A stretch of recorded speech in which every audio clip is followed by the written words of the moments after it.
I'm Mary Carter Flanagan. We're glad you're able to join us for our weekly Zoom meeting for a Better Garden City. We go by FabGC. And tonight we are going to be introducing our candidates for trustee in the central section, Terry Digan, and in the eastern section, we have Tom O'Brien. And before I turn it over to our candidates, I just want to remind everyone that the election we're talking about is on March 16th of this year. You'll be able to vote in Village Hall or by absentee ballot. And we will be putting forth one candidate for mayor and 4 trustee candidates. And one question we've been getting, and I just want to make sure everyone understands, you're not limited to voting for your own section. So if you live in the West, you'll go in and vote for a mayor and 4 trustee candidates. And I will begin then by introducing Terry Digan, who is our candidate from the central section. Terry. Thank you very much. Thank you everybody for attending tonight. What I'd like to do is kind of quickly give you a quick background of myself, my history of growing up in town, kind of my adult life, married life, and lastly, then why I am involved in FabGC. I'm a lifelong resident of Garden City, number 7 out of 8 kids. Myself and one of my brothers still live in town. For those of you that are in your 30s and 40s and with the homestead, my mother was Marge Digan, ran the Half Center there. It's amazing she passed away 9 years ago and how many people still come up to me and talk to me about her. So it's an honor to be able to sit here and sit here in front of you with that. As far as me, I'm a product of Homestead School, Stratford School. The junior high, the middle school was the junior high school way back when, and then the high school. Happy to say I was part of the lacrosse community, and I'm still part of the lacrosse community there. We have an alumni association. We have a big group. We kind of raise money for that, and it goes into the team every year. I'm very happy to be part of that. Post high school, I started out going to the University of Delaware to play lacrosse. Didn't last that long, but I ended up finding myself back home. Out of something bad came something good. In that, when I came home, my parents did inform me they had no money to pay for school. The good news was I was able to get hired by the Fox at Leo's, of which it was a great thing to do as I worked my way through school. And when I graduated Delphi, I didn't have any student loans at all. Now, the reason why I bring up Leo's is I think 2 life skills I picked up there have helped me immensely in my adult life. One is the ability to listen. 2 is the ability to deal with various personalities.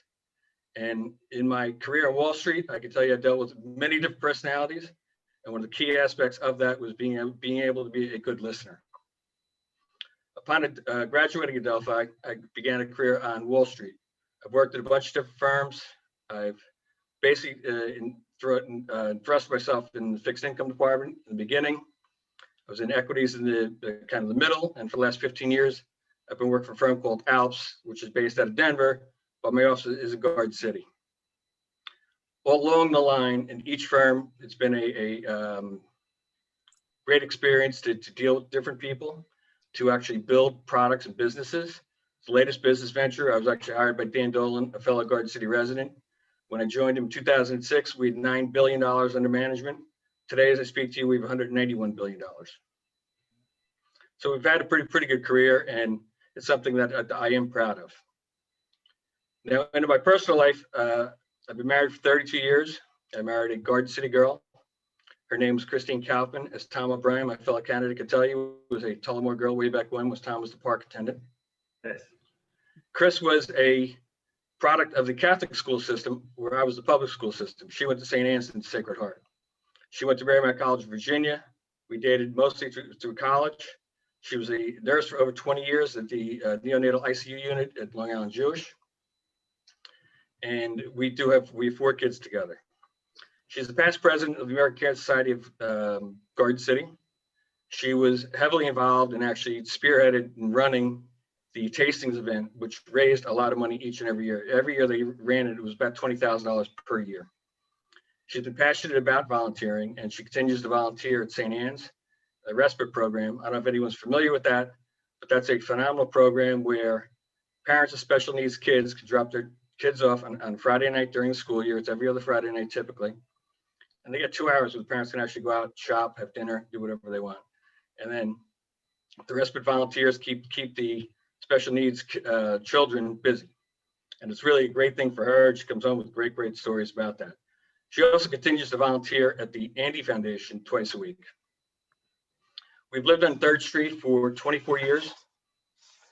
And one of the things I have done as far as my volunteering is it's been centered around my kids and my kids' sports.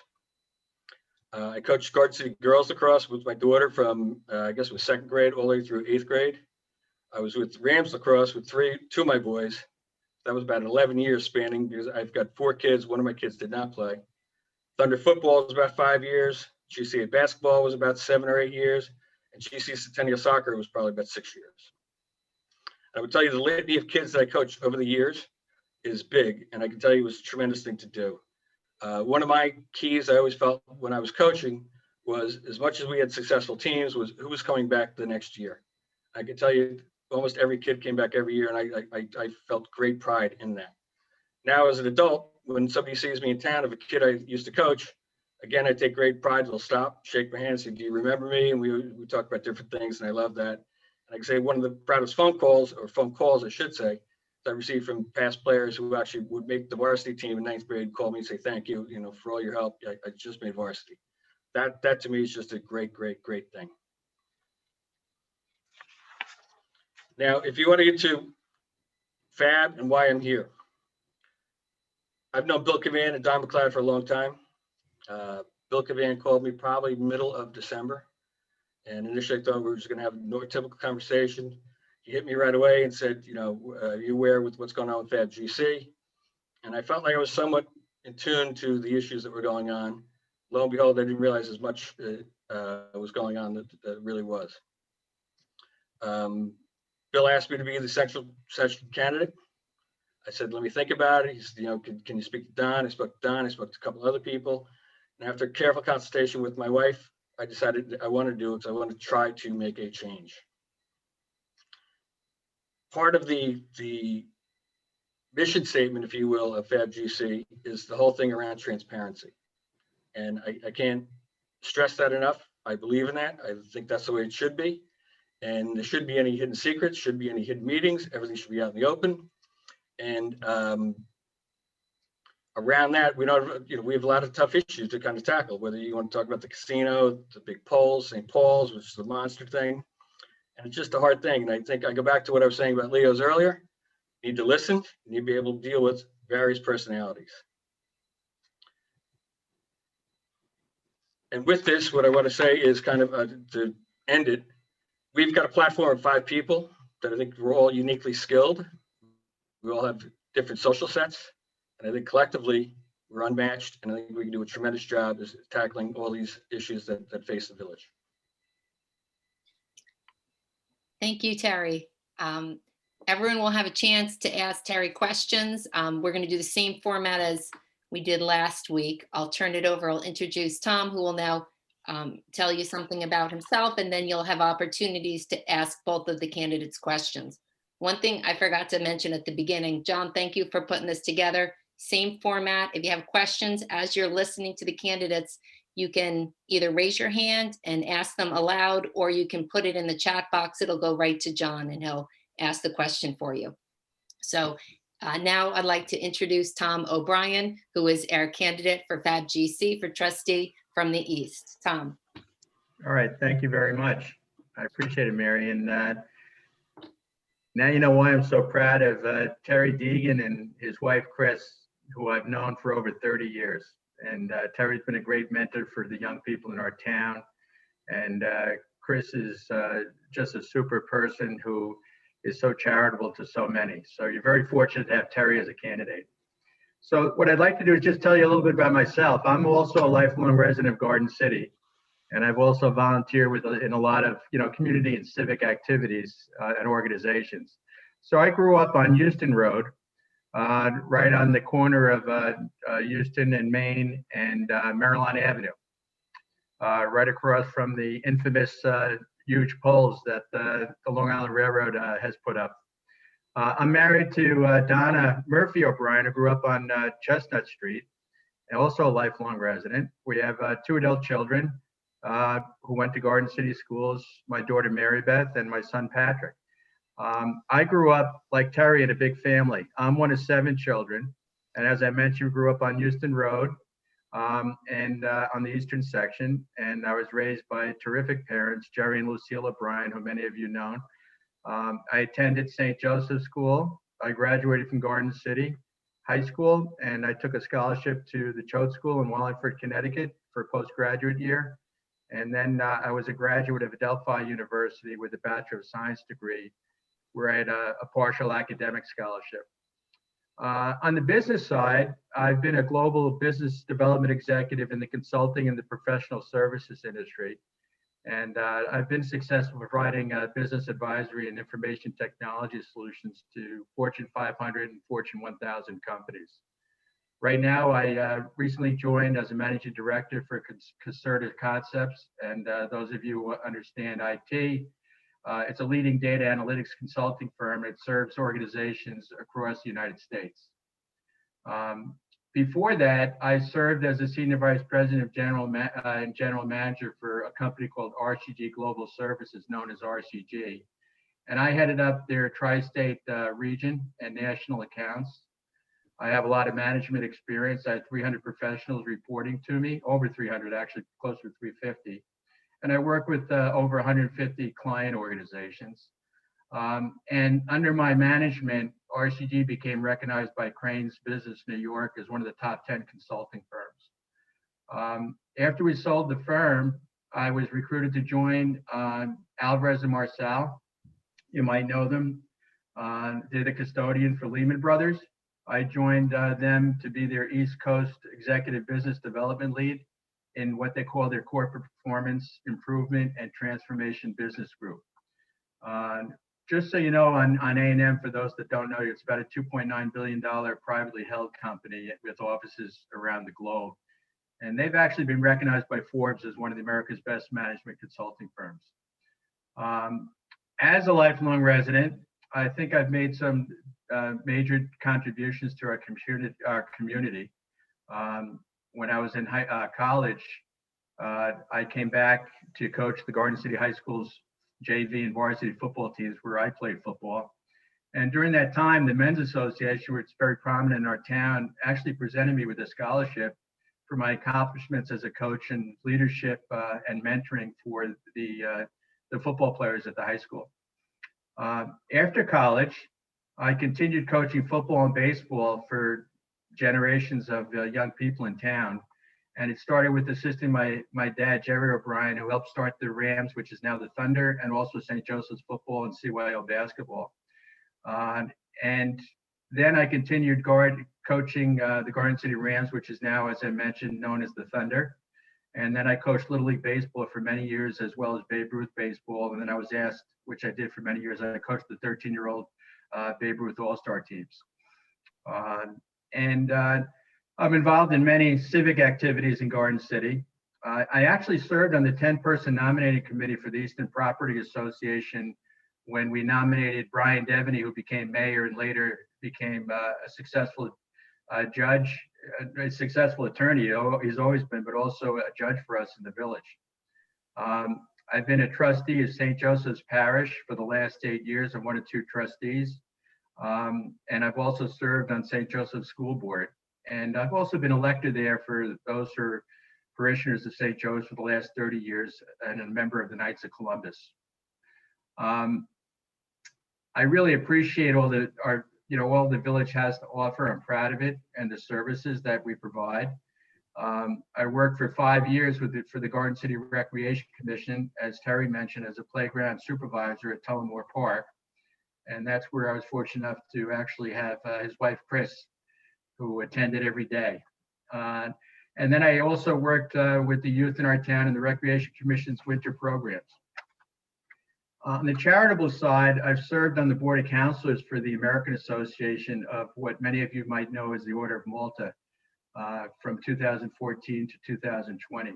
For those that don't know the Order of Malta, it's a 13,500 member global Catholic organization that serves the sick, the poor, the incarcerated, and refugees without any distinction of religion, race, origin, or age, both in the US and 120 countries.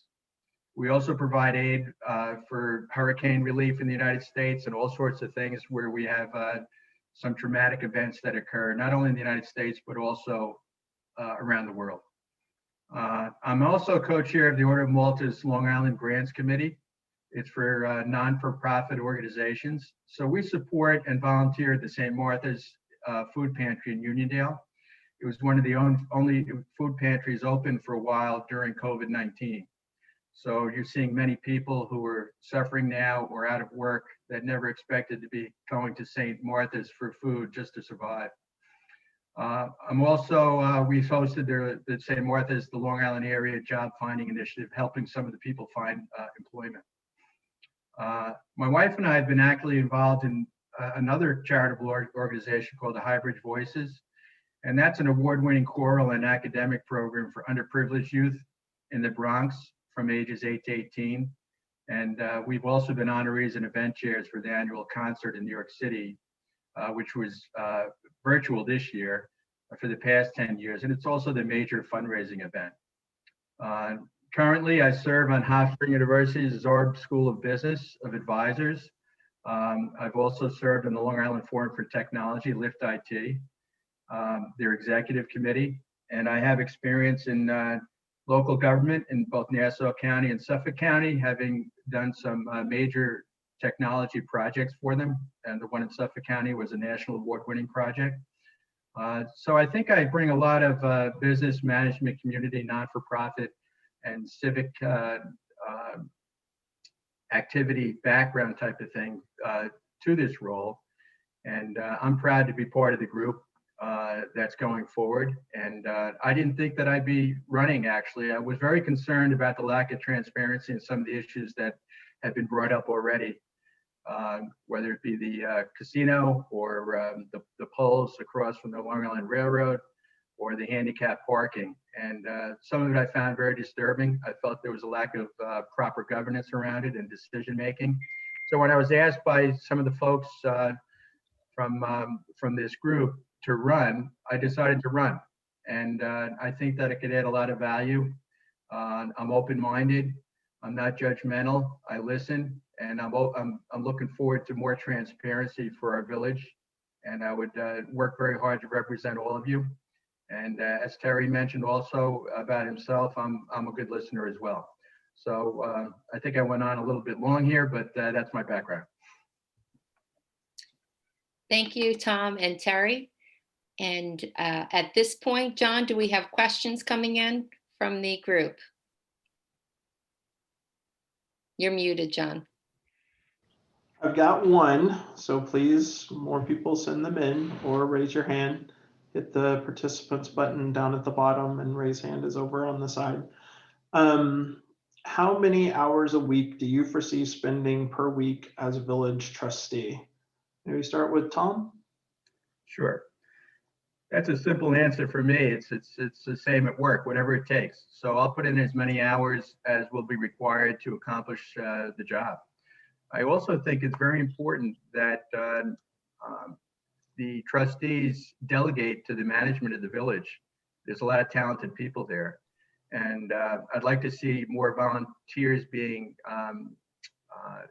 asked. I'd like to see the trustees, and if I was in that position, to pull in more volunteers. We have so much talent in town that I think we can go to the volunteers to help us rather than going to outside consultants. And if we do have to go to outside consultants, I think there has to be an open, fair RFP process as opposed to just going to one firm. But I think it's whatever it takes. But I think also part of management, and you see that in my experience, is delegating properly to those people that are managing different scenarios. And in the management role, they would be reporting into me, the village management and the group here and the mayor.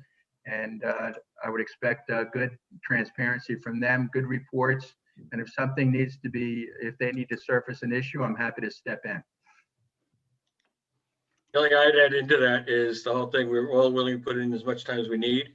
But the other part, the aspect of which Tom is alluding to, there's a big staff that's inside Village Hall that certainly we can lean on to, as Tom put, delegate a lot of these issues as well. but we as a group are all willing to put as much time as we need to. So I have a live question that I will ask to unmute now. Kevin Rogers, if you please.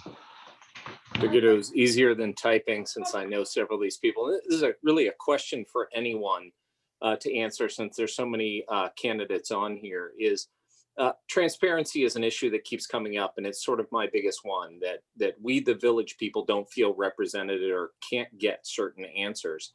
I certainly know at this point what transparency is not, and how they are not, giving us or the people answers to certain questions, even in terms of certain issues, or laying out a process for defining what the problems are. But what does transparency look like to you guys? How is it going to be different? So I'll start, Kevin. I think that part of transparency is having open meetings as opposed to closed doors meetings with decisions. And I think it's also transparency before making a decision. I think you have to hear the voices of the people you're representing. So for example, I might have one opinion on something, but if that's not the opinion of the people in our village, I'm working and volunteering for the people in our village. I can certainly represent my opinion, but that doesn't mean that that's what I would be going with if the village feels otherwise. But to be behind closed doors, not know what's going on, not know information is what's going on now that we have to change. I would elaborate a little bit in that you want to talk about transparency. How was the parkland that Franklin Muse able to be sold and then we had to rebuy it? Did anyone know about what was going on there? I don't think so.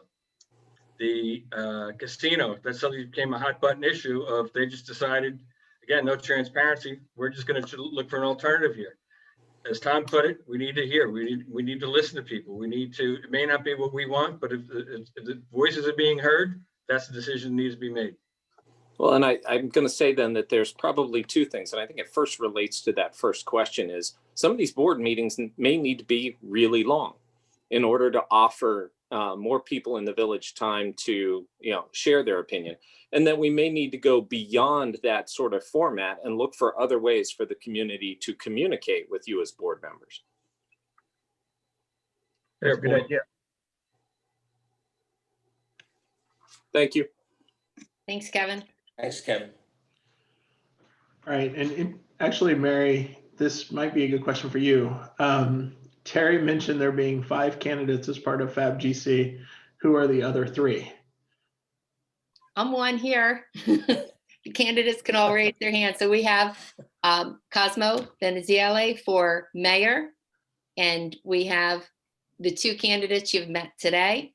I would be the candidate I am the candidate from the Western section, and Bruce Chester, if you want to raise your hand there. Bruce, I got it right here. Yep. Candidate from the estate section. And on our website, you can watch our Q&A as well if you missed them. Which was last week, yeah. And what is that website, Mary? The website is fabgc.org, and I encourage you all to take a look. You could join this Zoom meeting by just going to the website, hitting events, and clicking on the event. So it's an excellent website. Thank you, John Cantwell and Nikki Paxton. So Yes. Let's see. I guess let's start with Tom. What issues are you most interested in at the moment? Well, I think in the way of transparency, I think one of the issues, and after I finish, I'm going to actually ask Cosmo to elaborate on it, but one of the issues is there's a lack of transparency in the firehouse near Edgemere Park on Stewart Avenue.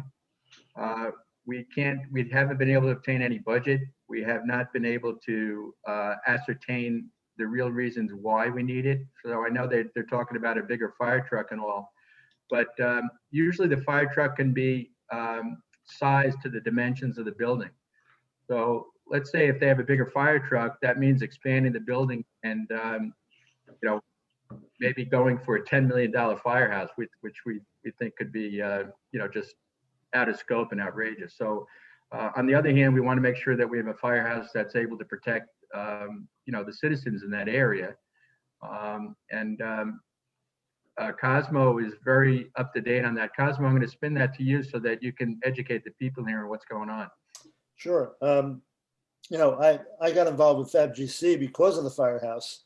I was a member of the Western Property Owners Firehouse Committee, which was started in 2019, the fall of 2019.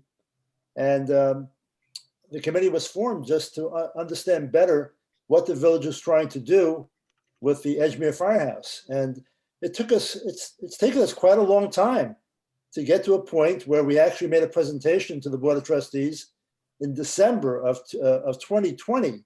Just imagine a whole year went by from 2019 to 2020 to figure out, what could be possibly done with the firehouse. As an architect, what I did was I volunteered my services to my committee, and I said, listen, if we can figure out a way to restore the firehouse and provide the volunteers their program, then I'm all in. And that's what I did. I actually did an analysis for the Western Property Owners Association to see how the firehouse can be repurposed to accommodate the needs of the fire department. But what that discovery led, though, was a lack of analysis, a lack of transparency on the part of the village in terms of analyzing what the real fire department needs are throughout the village, not just the Edgemere Firehouse. So, our point is that there should be a master plan or some sort of general analysis of all the firehouses in the village to see which firehouses really do need to be modified and to be, let's say, re-equipped or repurposed to provide for better fire service to the community. Yeah, and I think that expanding on that, when they used the architectural firm, did they put that out to bid or just pick a firm to go with? Well, under the laws of Garden City right now, they're allowed to find professional services without an RFP. And even though that's permitted as a procurement policy, that's something I would really shun, because I would want to see which firms are out there that can provide those services and where we can get those services at the least amount of cost to the village.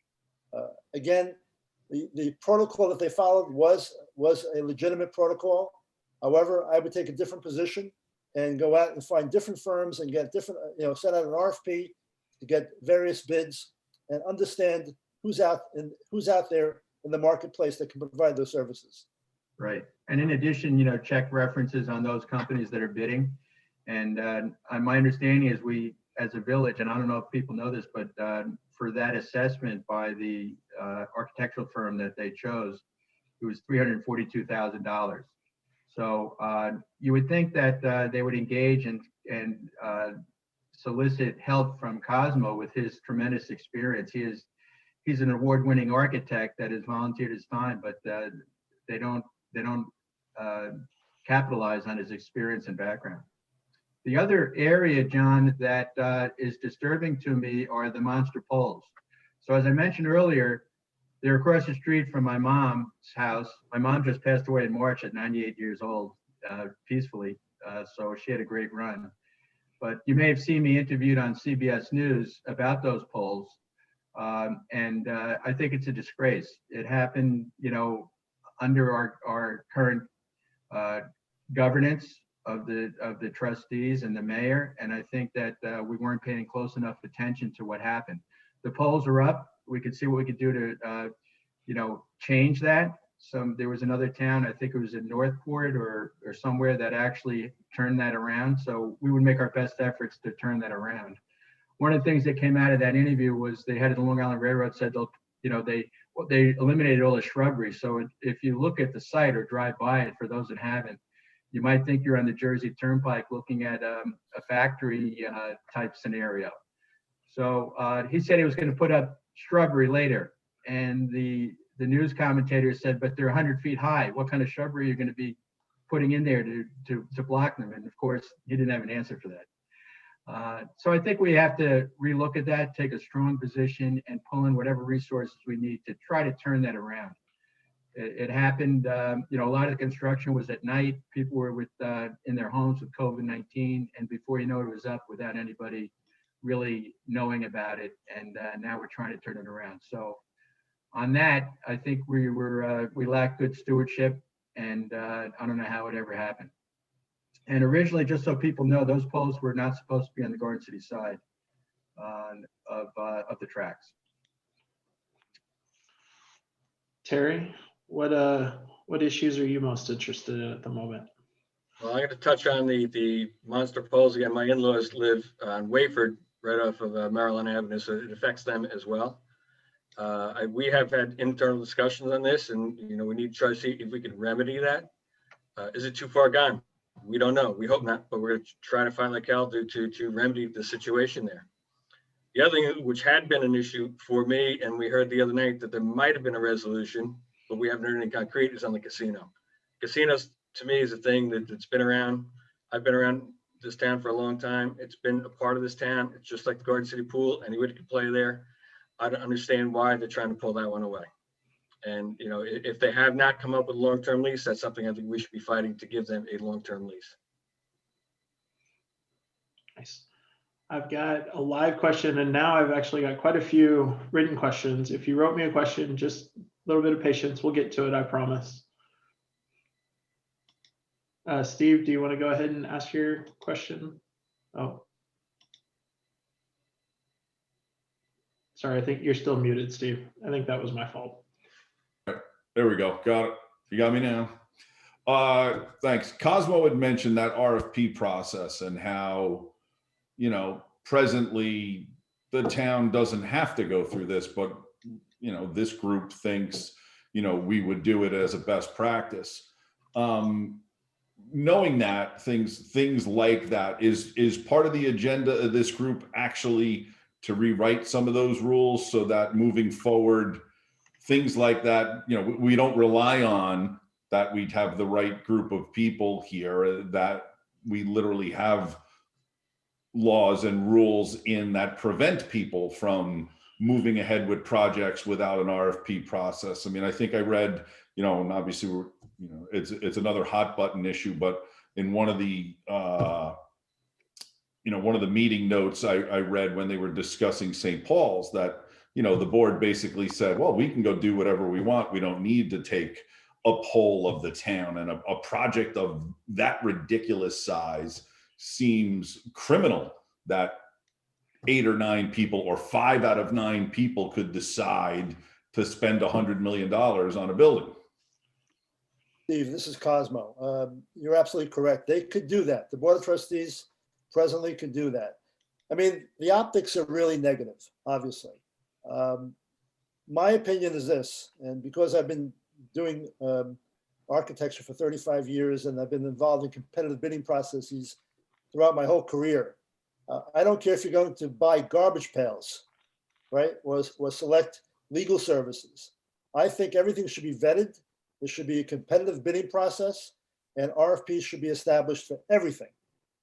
Well, but that's what I'm saying though, Cosmo, is this group committed to not just doing it yourselves, but trying to get the rules in this town written so that future groups can't do that either.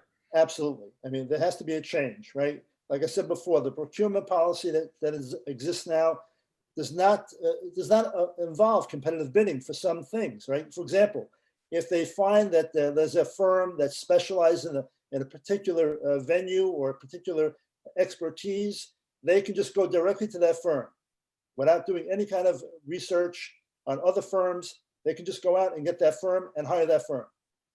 And I believe that's not serving the residents, because we're not getting possibly the best people to do the job, and we're probably not getting the best pricing.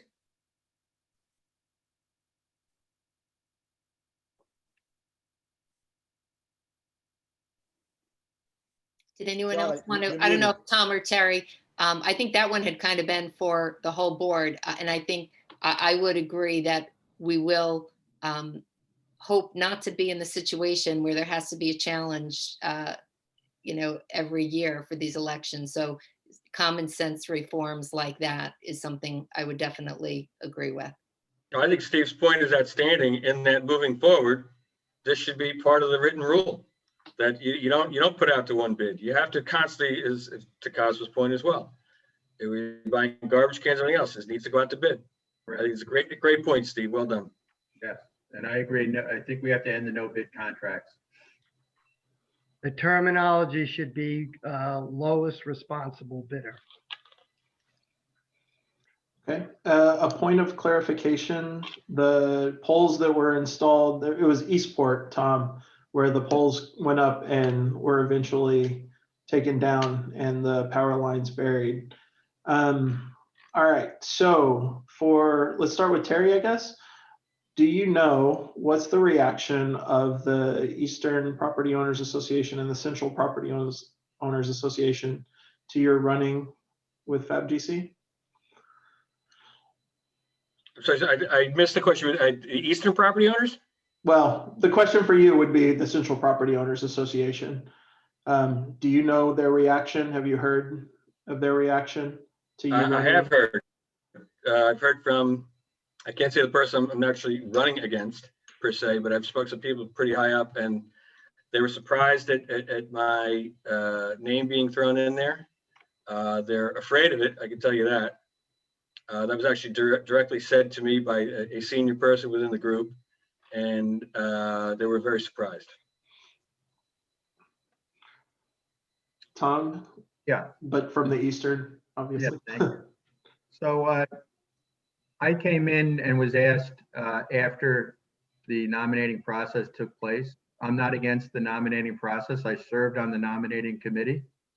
So that's not an issue as far as I'm concerned. We are where we are now. Now we're moving forward. So I recommend to all our citizens, all the village people, vote for who you're most comfortable with, because we're on the agenda now, and it's who you support, and if you believe in what they believe in and the issues that they're representing. So I think we have to move forward. I think we have to put that behind us. Again, I have no problem with having a nominating committee, the nominating process. But I was asked to get involved later, and I'm happy to get involved. And I've been following things, and quite honestly, I'm not against any one person who's serving. I'm against a lot of the decisions and the lack of transparency. So it's not me against them, it's me against the issues and the decisions that have been made, as well as how the behavior has taken place. Nice. And open for either of you. Would you commit to holding meetings via Zoom? Much easier to attend for several of us. I would say yes. Certainly for the time being under COVID, I think you lose a little something from in-person meeting. I think you can also do a hybrid where you could do, we could be include all, and some people could be in the audience, and then you have other people Zoom in at the same time. There's no reason why you can't do both. I agree with Terry. I think that's the way to go right now. I think everybody's learned how to work Zoom in the past year. I think I'm on a Zoom call 3 or 4 times a day in my practice. People are reluctant to go and meet people in person. These are very dangerous times for people that have underlying conditions. So again, it's all about safety and protecting one another. Right. I'm a fan of the GC News, but I find that much of the information is not edited well and very rambling. What's the plan for better communications to GC residents? I'll take that one to start. I thought it was really terrible the way that the village was going to get rid of the Garden City News as our paper. What's the term we use? Their paper of Paper of record. Paper of record, and go to the Garden City Life. The Garden City News has been a life, as far as my whole life has been active in our town. In any newspaper, you might disagree with some articles, or you might think some are rambling, whether it's the Washington Post, New York Times, or the Garden City News. So I don't see that as an issue at hand. What I do see is how they really went about trying to remove them as the paper record. Now, I want to go back a little bit. I have nothing against the Garden City Life. My mother-in-law was the editor of the Garden City Life, Lee Murphy. Great newspaper, but she never tried to be the paper record in town. But she, after she passed away, that paper had changed. a lot. So I think that we have to recognize and support the Garden City News. And I think that it's a great paper. I think they try to be fair. And the fact that I'm sitting here today is because they've been able to bring some of these issues to the forefront and expose them. I would say the same thing. It's a paper of record. I'll repeat what Tom said. For my whole life, the Garden City News has been the paper we've all read to kind of get our news. Can we change the editorial content or anything like that? We can't. At least I don't think we can. But I do think it's something that people look at every Friday in their mailbox, and they're kind of up to speed. Could some of the letters of the editor, be maybe a little short, a little bit? Probably. But again, it's out of our control. Well, some of those letters to the editor are in our control. I like those long ones.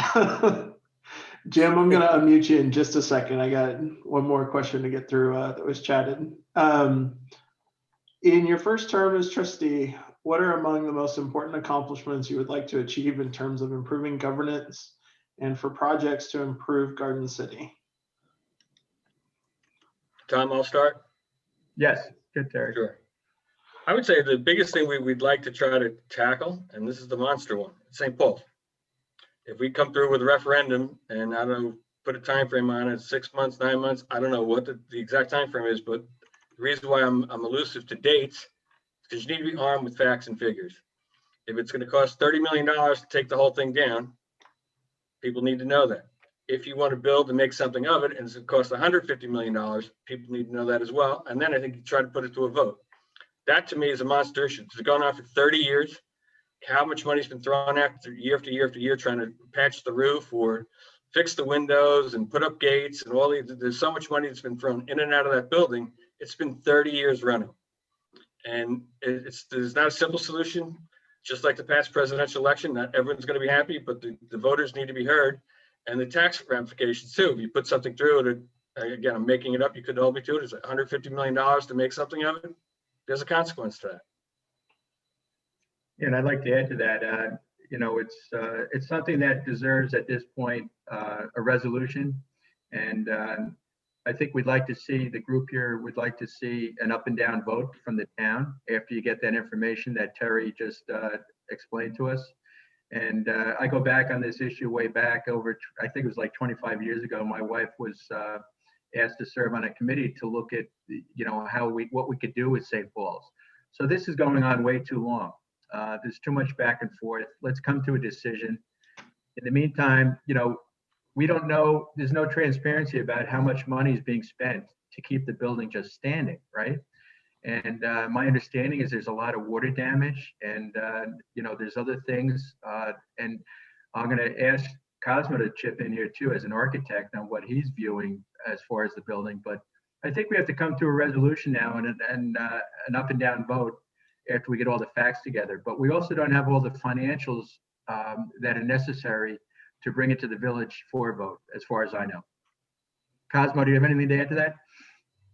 Yes, I support both your concepts. St. Paul's is a huge project. It's a huge problem to solve, and it's going to take quite a few people involved to analyze what can be done with the building, even demolition alone. Even if you decide on demolition of St. Paul's, what type of demolition are you talking about, right? Are you talking about using a wrecking ball to just knock it down, or are you doing something where you're going to possibly map the whole building and take it apart piece by piece and maybe salvage some of the artifacts of the building? So there are different scenarios for both demolition and for reuse. And right now, there's no plan yet. We don't have all the information. That information has to be developed.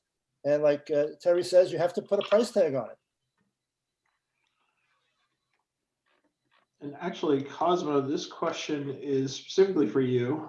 When you and the FABGC candidates win the election, how do you envision leading the entire board, bringing the existing and new board members in a positive way?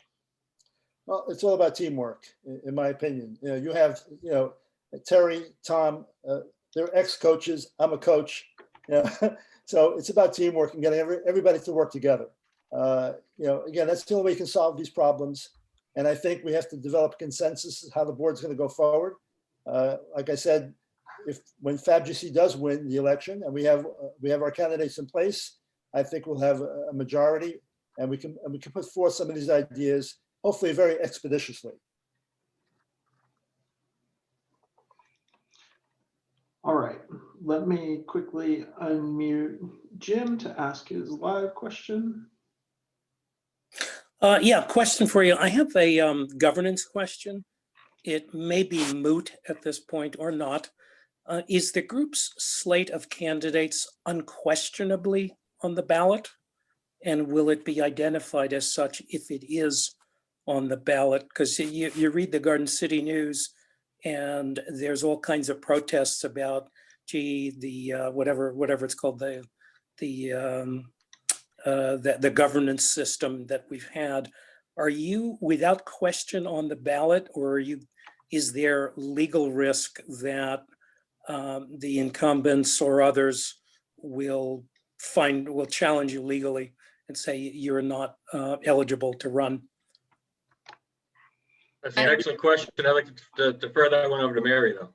Yeah, I have spoken to the lawyer. We're doing a petition just like the POAs do to get on as a party FABGC with our 5 candidates. We can't foresee any problem with getting on to the ballot. We have many. So it's just a question of number of people who sign the petition? Right, it's not a very high number, so Okay. I don't think that would be, but if people would like to still sign our petitions just to show your support, just contact fabgc.org, go on our website and send us a message. But we've had a tremendous outpouring of support. So it does look like we will be on the ballot. And if I could just add one thing, Jim, we have the signatures, but 8 years ago, a gentleman named Rudolph and a gentleman named Tadros went down the route. So we know there's a legal path there. There were 2 of them. They couldn't find 5 crazy people to do this, but it has been done. Well, desperate people do desperate things. So, Fair enough. thank you. Yeah. Okay, let's start with Tom on this one. I'd be interested in how candidates would solicit and engage inputs from their constituents versus simply reacting to the loudest people in the room. That's a good question. As we mentioned earlier, I'm a good listener, but that doesn't mean that the person speaking has the qualifications to be on a committee that we might have to put together. So I think what we would do is let people know that we're putting a committee together. If they think they have those credentials, please contact us, and we'll look also within people we might know that maybe didn't participate in the meeting that we were talking about it, to see if they might be willing to serve on a committee. So I can handle situations where there's conflicts. I have good skills at conflict resolution.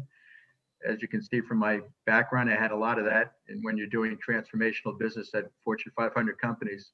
So I think the idea there is just to get the best people on board who are willing to sacrifice some time for the community to serve on a committee that would be beneficial to the town. I agree with Tom. I'd only add a little bit, sometimes the loudest voice is not necessarily the best voice. We also have to use a little common sense. Allow people to be heard, but at the same time, if it's something that's just so far gone, we don't need to listen to it and they're loud about it, we'll take it upon council and we'll come back to you. All right, a mechanics of voting question regarding the FABGC slate. Should people vote for candidates that live in their section? They don't have to. We've heard this a couple times. If they choose to, they can vote for, the 4 people the 5 people that they like the most. The 4 POA members. They can be 2 on each side, 2 from the east, 2 from the west, and you can vote for the mayor, and then you're done. But we'd like to see the one from, as far as the agreement, 1 from each section be represented with the mayor. Yes, so you have 4 votes that can be, just adding to Terry, that can be used for each section, west, estate, central. So you're good to go on 4 votes. And then a separate vote for the mayor. Yes, of course. There was another sale of real estate recently, the baseball field by the municipal yard. Was this done by the current board, and was this action presented to the community before it was completed? I think that was 8 or 9 years ago. That was Garden City South bought it. I remember Newsday covering it. I was not involved in it, but I think we also would have had a bad PR issue if we had done anything differently. Yeah, so in the past, this is going back a bit, St. Joe's used to have a football team, and that was our home field. We called it Cherry Valley Field. And Garden City used to allow the Garden City South Little League baseball teams to play. But many people thought it was a Garden City South field, but the recreation department used to line the field for us and get us ready for the games. And then it was later sold.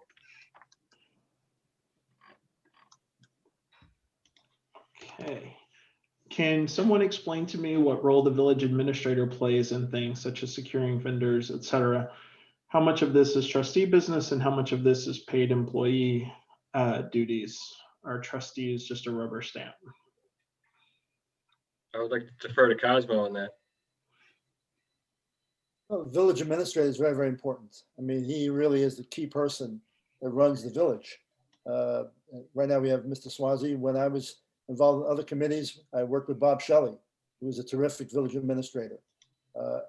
Again, the Board of Trustees has to provide some guidance. The village administrator will take that information and use it to the betterment of the village. But again, he's running the show right now.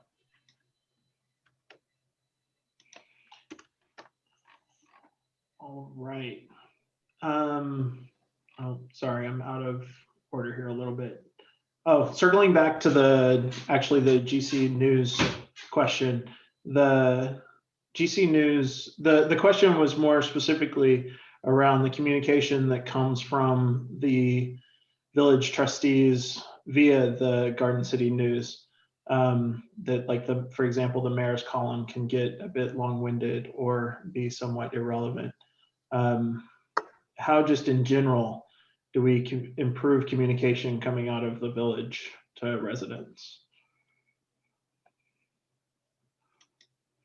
Well, I think, Sorry, open for either of you, but I think there's a couple of things there. That's a writing style, and some people have better writing styles and can be more succinct than others. Mark Twain, I think it was, it said, "Give me more time and I'll write a shorter letter." So I think that the big thing is that, which we're talking about over and over again, is just being transparent to the village, including those articles and those sorts of things that are communicated to the Garden City, so those people who are not attending meetings can catch up on what's taking place. Not after it happens, but also as it's happening. I would say, could it be shorter? It could be, but it seems she needs to put a lot of information on there. It'd be tough to shorten it by a lot. all right. Terry and Tom. So let's start with Terry, I guess. How many Board of Trustee meetings have you attended? God, I have not attended any. I've attended many over the years. And I need to clarify. I would say kind of what I've done is having 4 kids. My youngest graduated college a year and a half ago. Kind of my focus has been on my kids. My daughter graduated law school a year ago. There's been a lot of stuff, I'll call it selfishly, I've not gotten involved. And there's a quick analogy I'd like to give but when I was asked to join FABGC, and at first I was kind of thinking about it, what should I do? Reminded me of a couple of years ago when my friends would call me to play golf on a Saturday and say, I can't, because it was always my standard answer. When Bill Cavan called me up, I had the same response, where all of a sudden I was like, yeah, I can, I have the time. So I do have the time now. I'm happy to do it. And I'm an empty nester at the moment, so I'm happy to devote my time and energy into supporting the people in the village.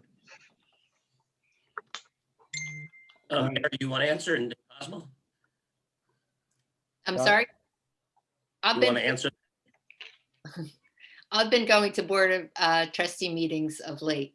I'd say I've attended quite a few over the last, since the end of the summer, but I was not a regular attendee.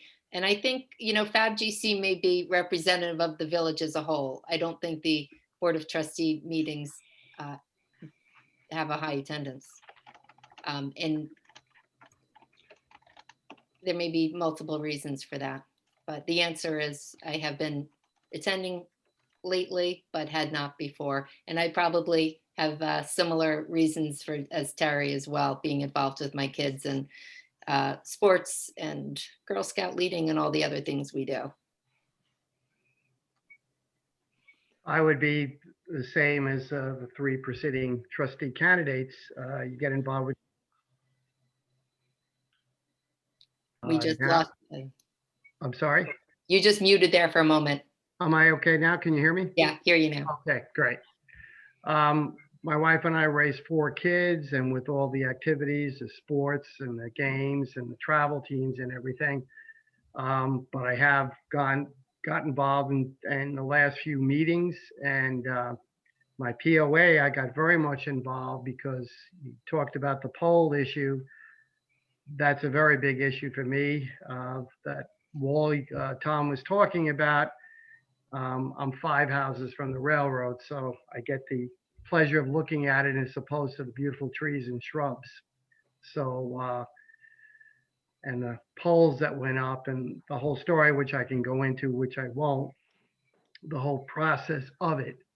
But that very much got me involved. And I think what happens, and it's probably happened with all of us, is that you hope that your trustees have your best interests. And I'm not sure that this board did.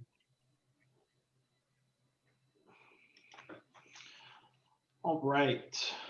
If you are running as a block, does that mean if only one or some of you is elected, you won't serve? I will serve. If elected, I will serve, happily serve. And I will as well. And I'm happy to and willing to. I'm not sure where there seems to be something going around. Otherwise, I don't know who would ever think of such a thing. Of course, anyone elected would serve. That's why we're running.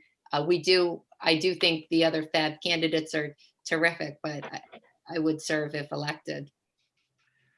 Our whole slate we'd like to have elected so we can make the changes we need in this village. But of course, I would serve if elected.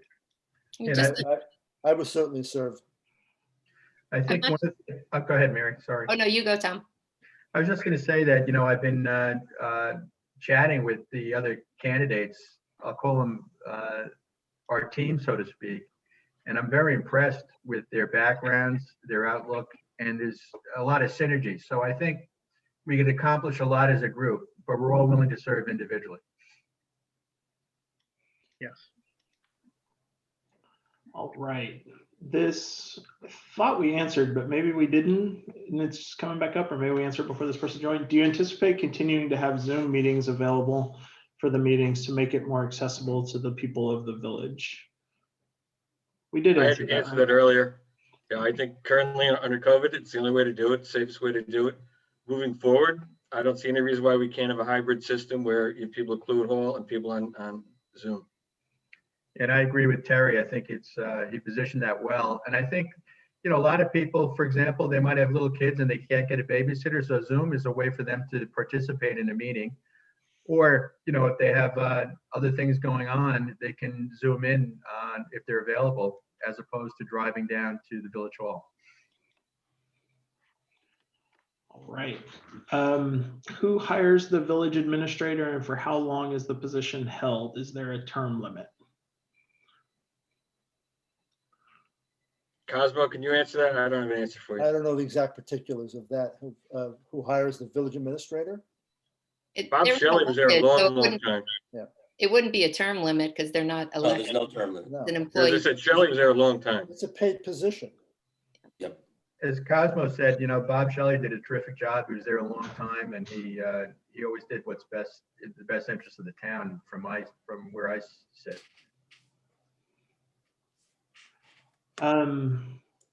What are the term limits for trustees? None. What I'd like to see, and I'd like to hear from the rest of the group, but I think we're all probably have the same thoughts, but I think there should be term limits. It's important to get new blood, new ideas. And, you do the best you can while you're serving, but there's always a time to move on and pass the torch, do a transfer of knowledge, and let the next person serve. I think it's an excellent way to answer it. And it's kind of the same way. I'll go back to the coaching of youth sports. I was involved in the Rams lacrosse program for so many years. People would say after my youngest went through, do you want to take on another team? No, it's time for the next blood to come through. I say the same thing about the trustee and term limits. I think the problem with this board is a number of them have been on for 10 years or so, and that's, I think, too long. I don't know if stale is the right word, but I think they lose contact with the residents. It is part of our platform, which is on the website. So that is something we have discussed and all feel that term limits could, be one of those long-term solutions to, similar to the other issue brought up as what change we could make so we don't end up back in the same situation.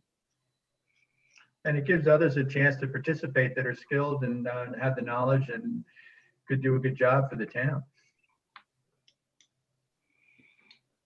All right, I see we're over time, but Tom, Terry, any of y'all, unless you tell me to stop, I'm going to keep asking the questions that have come in. Does FabGC have, and I guess more specifically, Tom or Terry, have an opinion about all the subdivisions being approved? Actually, we do. So brought up at the last meeting. Cosmo was very good at kind of educating us as far as the development issues and the like. And there have been a couple instances where houses have gone up to the benefit of the developer and the like.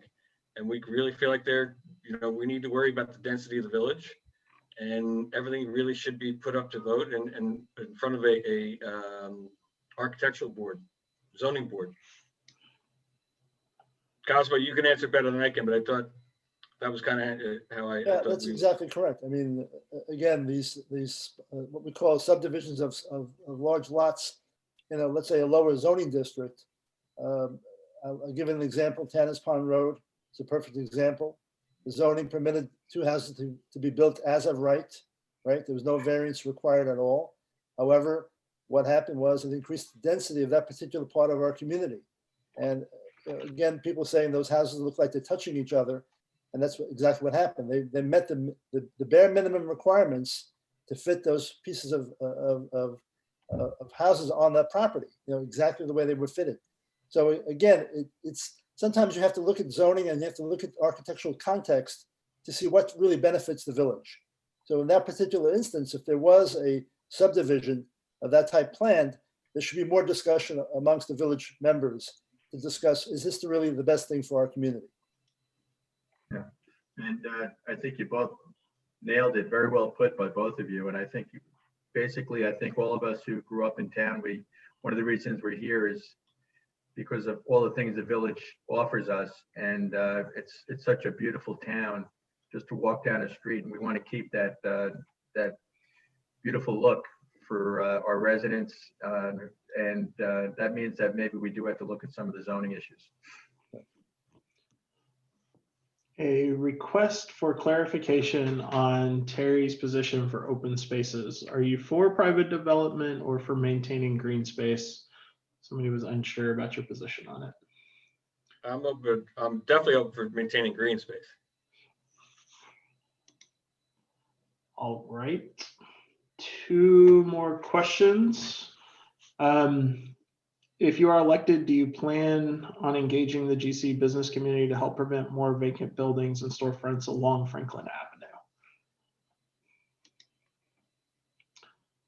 I think it'd be in our best interest to try to benefit the storefront owners.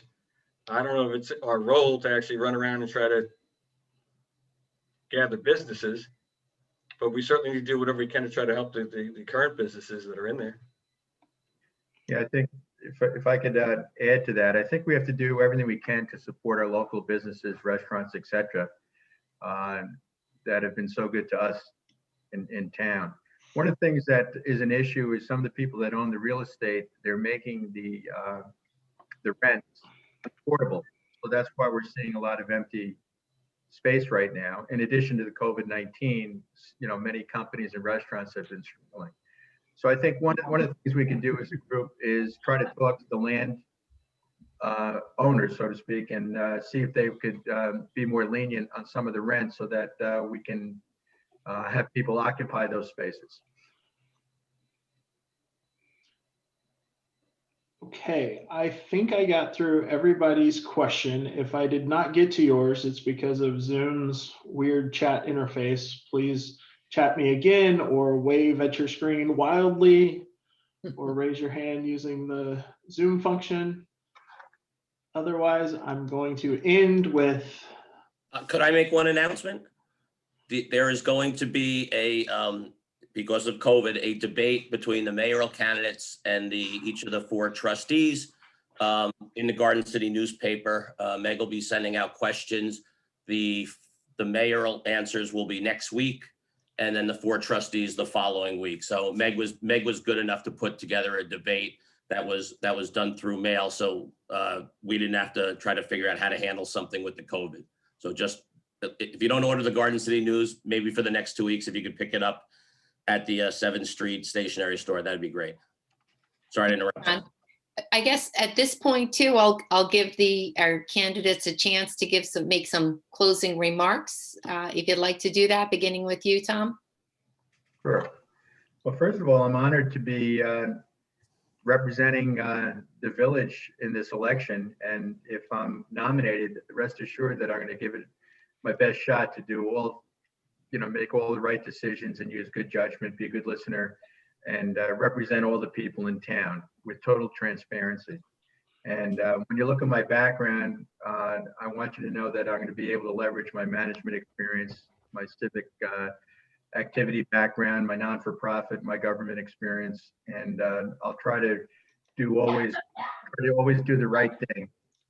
So you can count on that. And I believe I have the right character to step into this role, and I'd be happy to do so, especially that I've been a lifelong resident. So I'm very proud of the town. I love the people, and I'll do the best I can to support and represent all of you. Thank I you. would like to add, Harry. go into it is a phrase I used earlier is let's bring some common sense back into all these things. There's no reason to have challenged the handicap parking space. No reason to have challenged the Garden City News. There was no reason to challenge on the real estate in Franklin Muse. If elected, as mentioned earlier, I think the 5 of us all bring unique skill sets. We've got very different social circles. And beyond that, I think we can expand upon that and really do a good job of representing the people, the village, give them a voice. RFPs, as Steve brought up earlier. There's a new way to do this, and it can save us all money. We want to see our taxes, stay the same and not keep skyrocketing. Thank you, Terry. So thank you all for joining us tonight. We're going to continue with the weekly Zooms. We've now introduced all of our candidates. So if any of you have particular ideas on what you'd like to hear more of at our future Zooms, just send us an email. You can do that right through our website, which is fabgc.org. And remember, the election is March 16th, and spread the word amongst your friends and neighbors. Thank you, everybody. Thank you, everyone. Everyone. Thank And you, thank Mary. you, John, again. Great job on the Zoom. Thank you, Thank you. Terry and Tom. John. Thank you. Thank you. Thank you. John.